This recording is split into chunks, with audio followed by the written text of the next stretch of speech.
fórum para divulgar y discutir sobre nuestros derechos. Un saludo, esto es Magazine Jurídico. Iniciaremos una pequeña sección sobre los primeros 3 capítulos del tomo Hallazgos y recomendaciones del informe final de la Comisión de la Verdad.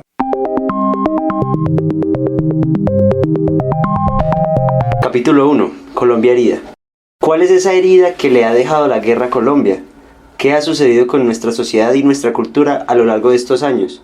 ¿Cómo podemos seguir si no echamos una mirada al espejo? En el tomo de hallazgos y recomendaciones del informe final, se realizó una declaración conjunta de los comisionados en la que tratan de desarrollar el alcance de la herida que adolece Colombia por consecuencia de una guerra de más de 6 décadas. En esta ocasión, haremos una síntesis de este aplicado trabajo de la comisión. Colombia ha negado la guerra.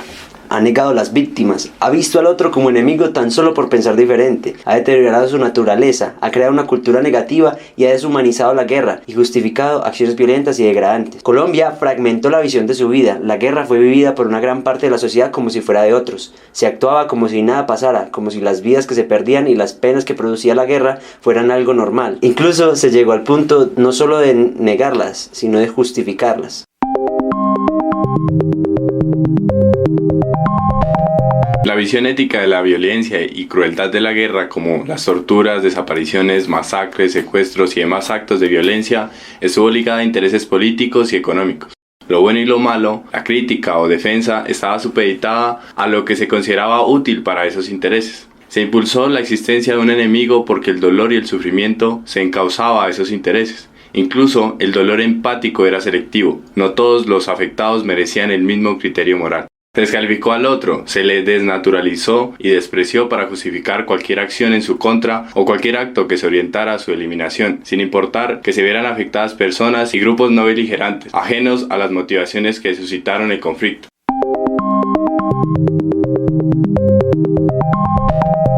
En el marco de un conflicto tan arraigado se evidencian impactos en el tejido social y la forma en la que nos entendemos.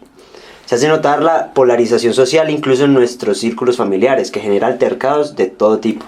También la falta de diálogo y de tolerancia a la oposición ideológica ha sido especialmente marcada.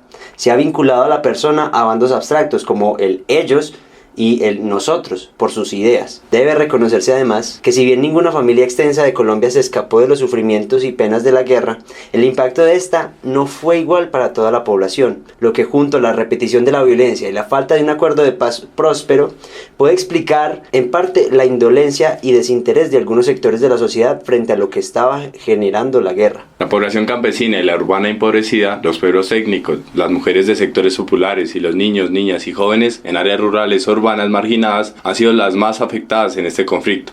Según la Unidad para las Víctimas, el 48.9% de las víctimas son mujeres, el 18.1% pertenece a pueblos étnicos, el 22.1% tiene entre 0 y 17 años y el 22.7% está entre 18 y 28 años.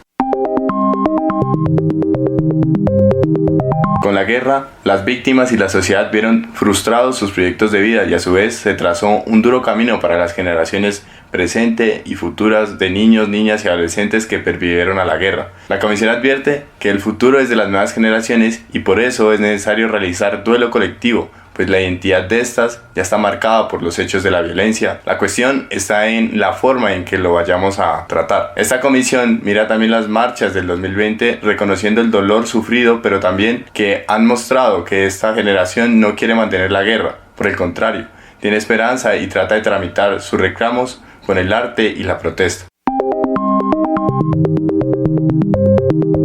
La guerra con violencia y horror quebró no solo la parte psíquica de nuestra población, sino también sus culturas. La estrategia del temor degradó la espiritualidad que acompaña a muchas culturas. Esto lo provocan, por ejemplo, el arrojamiento de cuerpos a los ríos, las casas de pique. Además, los criterios de discriminación histórica por el color de piel aumentaron, desencadenando sobre las víctimas el sometimiento a un contexto en el que también tomaron parte de las violaciones a los derechos humanos. O sea, que pasaron de ser víctimas a victimarios. Hay que resaltar que las prácticas de la guerra también acabaron y deterioraron los ecosistemas que nutren al país. Se tomó como una fuente de explotación y nada más, desconociendo su real valía como fuente de vida y la relación y la identidad profunda del mundo campesino y de los pueblos étnicos. Por último, es trascendental el realce de la actitud política de la población colombiana. Se destaca que fue esta la que impulsó el cambio incluso en épocas de guerra cruda. Es digna de ejemplo la acción de todos quienes, como combate al silencio impuesto, lucharon por sí mismos y por todos, buscando unas mejores condiciones de vida. Es lamentable la situación extrema y las consecuencias extremas que han sufrido quienes levantaron la voz. Este es un reconocimiento que debemos hacer y un cambio que urge en Colombia. Los asesinatos, masacres, desapariciones, secuestros y demás actos violentos que han sufrido estas personas muestran el grado de degeneración que provocó la guerra. Los líderes sociales tan violentados en nuestro país jugaron y juegan un papel invaluable en el camino de paz por el que hoy caminamos. Después de este diagnóstico nos queda pensar en el camino que se tomará como país. Enlistemos algunas de las acciones que menciona la Comisión en este capítulo.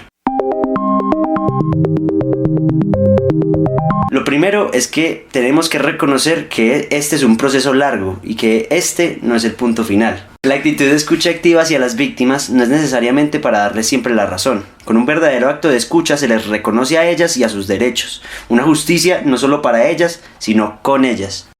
Debemos examinar nuestro pasado. Como advierte la Comisión, no es para enfrascarse, sino para traerlo al presente y construir un futuro a partir de él. Es cortar las décadas de violencia y construir lazos de confianza.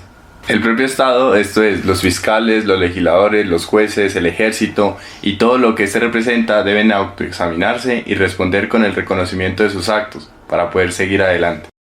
Tras estos horrores de la guerra, se debe reconstruir la relación ética entre la gente, reconstruir los acuerdos mínimos, respetar la vida, reconocer al otro, dar verdad. Estos son pilares para entrar en un diálogo democrático. Se propone una ética de la responsabilidad, una que no se apropie de sus actos, sino de las consecuencias sociales de los mismos. Superar la ideología de los bandos y con ello el fenómeno de la polarización política. Hay que romper el negacionismo y la justificación, puesto que, de lo contrario, perpetuaremos la violencia. Hay que llamar a las cosas por su nombre en pro de la verdad y la democracia. El proceso de paz no es fijo y depende de la acción de todos, su vigencia y su desarrollo. El llamado a la paz exige no solamente un desarme de fusiles, sino también un desarme del lenguaje y los gestos. La construcción de esta paz debe ser territorial o no será una paz en Colombia. Se requieren de regímenes políticos incluyentes. Como mínimo, los territorios deben asumir que es posible la coexistencia entre los mismos. El proyecto nos requiere a todos, requiere que dialoguemos y construyamos como consenso el respeto a los derechos humanos. Esto fue Magazine Jurídico, gracias por escucharnos. Estén atentos a nuestras redes sociales para los próximos contenidos, donde abordaremos el segundo y tercer capítulo del presente tomo. Gracias por escuchar Forum.